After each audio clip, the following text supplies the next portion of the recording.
Hey guys, today we'll be covering the basics of Onshape. So when you first spawn into the UI of Onshape, you'll see that we start in the isometric view. The isometric view is basically a combination of the top, front, and right views. So as you can see, your point of view is from the top right corner.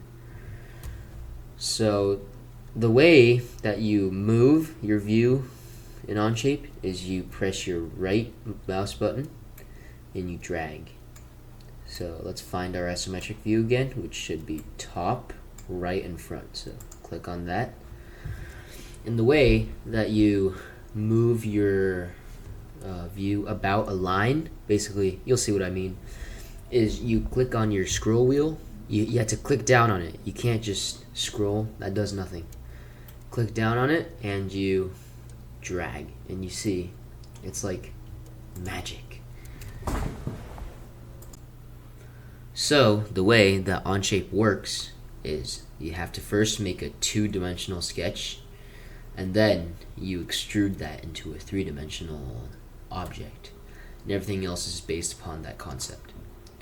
So you'll see we can click on sketch and select the sketch plane. People usually go for front because it's the easiest, and it gives them,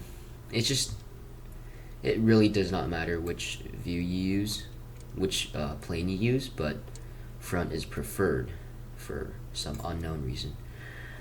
So you will click on front to give you a view that is quote-unquote normal to your sketch, so you are seeing on a 2D scale right now. And our first tool that we will be exploring is the line tool. Okay, you can click on the line icon, or you can press the L button. You can press the L button. So the line is really straightforward. You just click on the starting point. I'll just use the origin 0, 0. Click on another point. Voila, you have a line. And just to exit out of this, just press escape, the ESC button on your keyboard. So there you go. You have a line that's yay wide and yay long. So the line tool is useful for when you want to plug up a gap or something in a shape that you made. But what if you want to start off with another shape? So the tool that we would use to start with a rectangle is, you guessed it, the rectangle tool. So let's first delete this line. So click on it and backspace. There you go. As you can see, there's 3 different options for the rectangle tool. There's corner, center point, and aligned. So you can, if you want to use corner, you can click on the icon or press G. If you want to use center point, you can click on the icon or press R. And aligned, you have to click on the icon. So the way corner rectangle works, it's also really simple. You pin it down to a point. I'll use the origin again. And then you simply drag the point opposite of the point you pinned to make a rectangle, because a rectangle has 2 equal sides, 2 equal pairs of sides. So right now I can just click and make our rectangle 3.021 inches long and 1.74 inches wide. Of course, those are random numbers, but there is a way to change your numbers. That's with the dimension tool, but we'll cover that later. We're going to cover that later. After the corner rectangle tool, we have our center point rectangle. So at the drop down, just click on center point, or you can use the R key. The way center point works is you have to pin it down to a point. Notice the theme here? Yeah, it's most of this will you use, you're gonna have to pin it down to something. So you see, we can drag our rectangle as wide, as skinny, or as long as we want, because the rectangle again has 2 pairs of equal sides, so there's only one option for a rectangle with the given 2 points.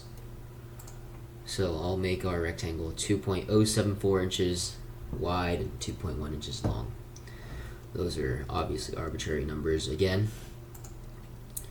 So the least intuitive of the 3 rectangle tools we have is the aligned rectangle. First, you pin it down to a point, and then notice it looks like the line tool, doesn't it?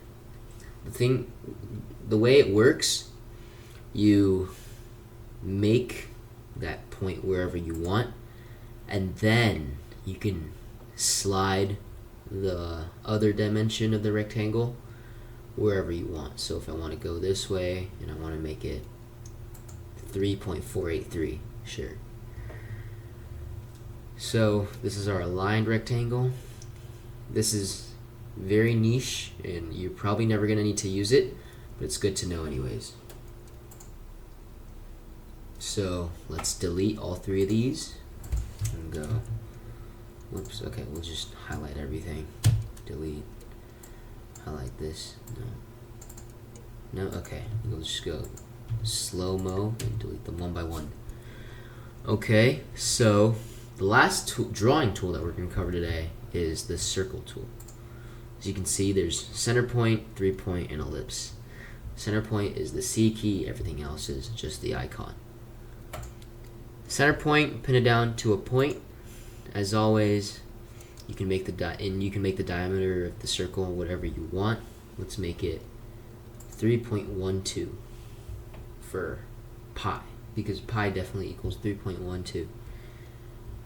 So that's the center point. Next we have the 3-point circle, which is actually really confusing. You first pin it down, then you drag it out like this, and then so you have 2 points, right? You can make a circle that goes wherever you want based on these 2 points. The 3-point circle is kind of niche, but it's also good to have, because if there are 2 points you know you want locked, then the 3-point circle is the way to go. And then the last one is the ellipse, which is, so notice with the 3-point circle, the center point is arbitrary. It's based on these 3 points. But with the ellipse, you pin down the center point to a point. Then you drag out the length as wide as you want, and then you drag out the width. The ellipse is good for making shapes, like if you want to model a football or an egg or something like that. So we can make our ellipse this universe. This is the sun, this is the moon. Anyways, these are all of our drawing tools that we have in Onshape. You might be wondering though, how do we make something a size that we want? That's a very good question. A question that can be solved by the dimension tool. So the way that the dimension tool works is, let's just quickly make a center point circle like that. And oh no, what if we don't want it to be exactly 2.912 inches in diameter? What if I wanted it to be, how about, let's go 7 inches? And oh, now it's 7 inches, great. So let's try it with a rectangle.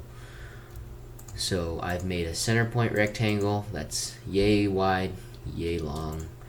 If I wanted to be 5 inches wide and 12 inches long, there you go. That's the dimension tool for you. Oh my god. And if we wanted, let's just say, let's go with an ellipse. What if we wanted our ellipse to, oh my god, if we wanted our ellipse to have a width of, let's say, 4 inches, it changes accordingly. Oh my god. Anyways, so that's the dimension tool. You can use it for literally anything. Anything that you can click on, it can measure for you. But as that error message showed, you can't dimension something to yourself. That's something I've done a lot. You can't really dimension one point to the same point. It's just, that's not really how the world works. But anyways, I hope you enjoyed this lesson, and see you back for lesson 2. Thank you.